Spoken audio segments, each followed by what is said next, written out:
ever since I can remember, I've always wanted to be in show business or in theater and television and film.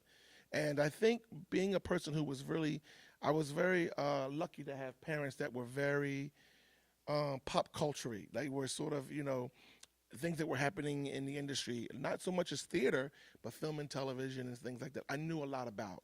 So it made me be able to pick up books and things and read more about the industry and know that, hey, this is an area I want to go into. Because I didn't go to college for that. I went to college to teach school.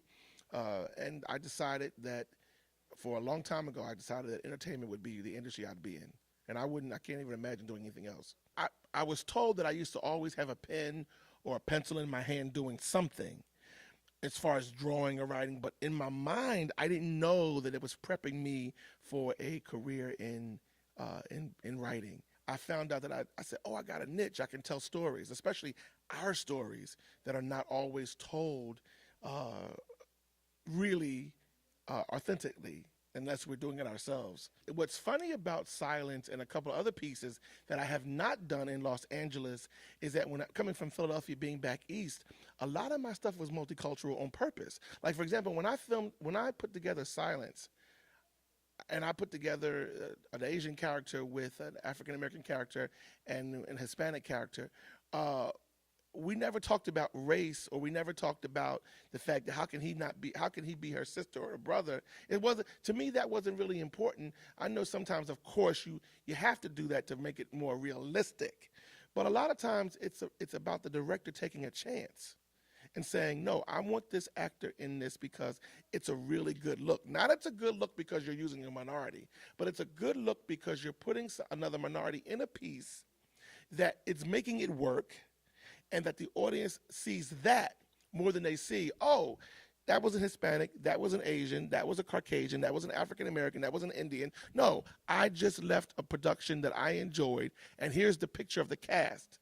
And here are the people that are in it. Here are the actors that are in it. So a lot, like several of like the play that we're doing now, A Change Is Gonna Come, happens to deal with an African American family with the daughter bringing home a fiance who's Caucasian. But when you see the play, it has nothing to do really with him being there. The issues and the changes come within the family. When you first see it, you say, oh, it's a guess who's coming to dinner type show, because you're dealing with an interracial couple. But the core of that is not about the interracial couple. It's about this particular family's issues. So you could substitute the entire cast of African American and make that Caucasian, Asian, or Hispanic, and maybe some of the nuances would be differently.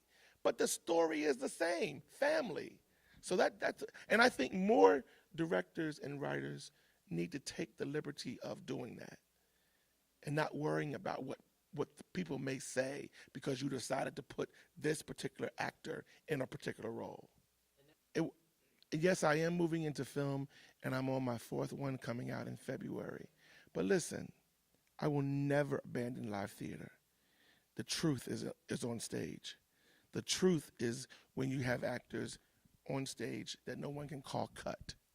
People in the audience feel that they're on stage. They're a part of the family. They're a part of the people, the characters, and they see them up close and personal. And it's a good feeling. So for me, even though I am moving into film and television, you will never not have a theater production from Don Welch Productions.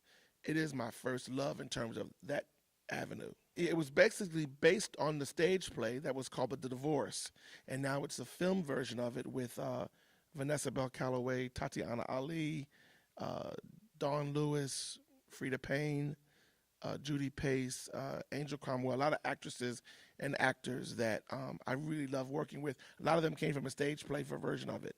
And it's about a young lady who is going through a divorce and decides to throw a party in celebration of it, not expecting some of the things that happen. Actually, I've written 21 stage plays, and this is my very first one. It's called Take It to the Lord or Else. It's a play on words. It's a comedy gospel musical, and it's starring Dawn Lewis, this rock R&B singer Kenny Lattimore and R&B singer Shanice Wilson, several other actors, and Dolores Lakey Stewart, who is actually the mother in the play here. But it's going to be in Los Angeles at the Wilshire E. Bell on Saturday, December 14th at 8 p.m. So I'm excited about it because it's like a Christmas story. It's going to be fun. You know, a lot of Christmas songs, but the actual story of the piece, once again, people will be able to get something from it. I have a show opening here in February called The Living Quarters, which is pushing the envelope. I had one called my brother that was here called Fight Club, where the opening scene were three different couples having sex on stage, that the nudity and all those things were going on. You're like, what is going on? But it was not done for sensationalism. It was a part, it meant something to the story, and people got it. So the Living Quarters that I have in February is going to shock some people because of the subject matter and the type of stories that I'm going to tell. So I'm waiting for that one to open. Yeah, that. Yeah. Thank you so much.